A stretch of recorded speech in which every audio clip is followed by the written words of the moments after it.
Hello mga palangga, masayang buhay sa ating lahat. Kumusta kayo dyan? Welcome to my channel again. For today's video ay magluluto ako ng masarap na hapunan. Sa kahit na anong okasyon pwede nyo itong lutuin at ihanda sa inyong mga bisita. Siguradong ubos agad ito. Ayan. So, bago niyan is mag-prepare tayo ng mga kakailanganin natin. Ginamit ko dito ang red onion para maganda yung kulay mamaya. Tapos, green pepper. Ayan. So, bago tayo magpatuloy, paki-share naman itong aking video at saka paki-panood hanggang sa dulo kasi may mga tips akong ibibigay dito mamaya.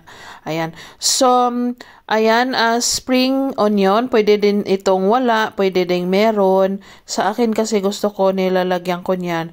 Tapos, carrots. Isa lang kasi, kami lang naman ang kakain, 3 lang kaming kakain dito, tapos kaya hindi na kailangan ng damihan. So kung marami kayo, pwede niyong damihan ng pag-prepare. Ayan. So pagkatapos niyan, iset aside lang yung mga gulay at islice natin ang ating pork. Pork ang gamit ko dito or kahit na anong protein pwede niyong gawin. Hindi ko pa na-try ang beef. So, siguro, di ko alam kung anong lasa niya. Ayan, islice ko lang siya ng maliliit. Kayo nang bahala kung anong size ang gusto nyo dito. Para sa akin, ganyan kalaki is okay na siya. Tapos, anuhin pa, yung pahaba na pagka-slice, pwede din ng pabilog or pa-square. Basta kayo na ang bahala kung anong gusto nyo sa buhay. Ayan. So, nilagyan ko siya ng pepper, garlic, onion powder, at saka seasoning. Pagkatapos niyan, fish sauce, cornstarch. Ayan. So, ihalo-halo lang natin ng maigi hanggang sa lahat ay maano na siya ng ating pangpalasa. I-marinate lang natin yan. Sa akin kasi mga 30 minutes, okay na sa akin yan. Malasa na yan siya. So, depende sa inyo kung gaano katagal ang pag-marinate nyo. Ayan. Set aside natin. Tapos, gagawa tayo dito ng sauce. Una is soy sauce, oyster sauce, pineapple juice, ketchup, ayan, tapos halo-halo lang natin. Ganyan. Halo-halo lang natin yan siya. Tapos, sinamahan ko na din siya ng honey para medyo sweet. Pwede din na sugar ang ilagay nyo kung wala kayong honey. Basta kung ano ang available sa inyong kusina. Ayan. So, iprito natin isa-isa yung naka-slice natin na pork. Ganyan. Tapos, ang tips ko pala is, wag nyo siyang galawin hanggat hindi yan siya lumulutang or luto. Ayan, ganyan. Ganyan yung itsura niya. Wag nyo galawin para hindi matanggal yung coating or breading niyan sa meat. Ayan. Para magdikit talaga siya at saka maging crispy. Ayan.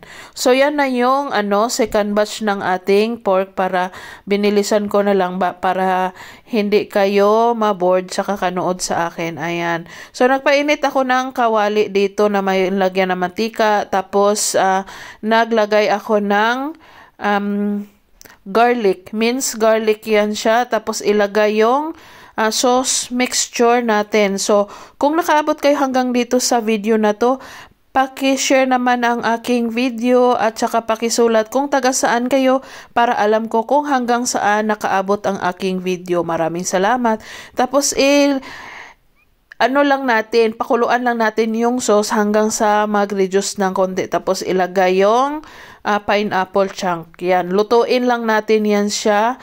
Ganyan para yung maganda tignan yung sauce. Yun na yun. Ready na yun siya. Tapos, ilagay ang ating meat. Ganyan.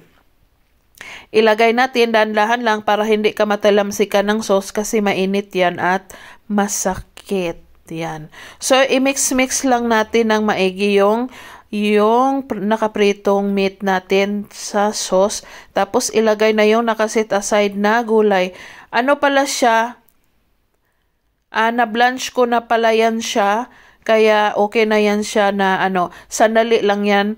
i-mix natin para hindi lalambot yung ating meat. Ayan. Pwede nyong i-blanch yung gulay, pwede nyo din igasa.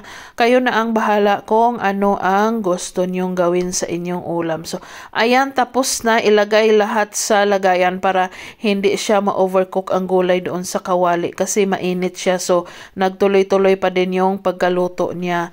So, dapat ilipat yan lahat sa lagayan. Ayan. So, ayan, ready na.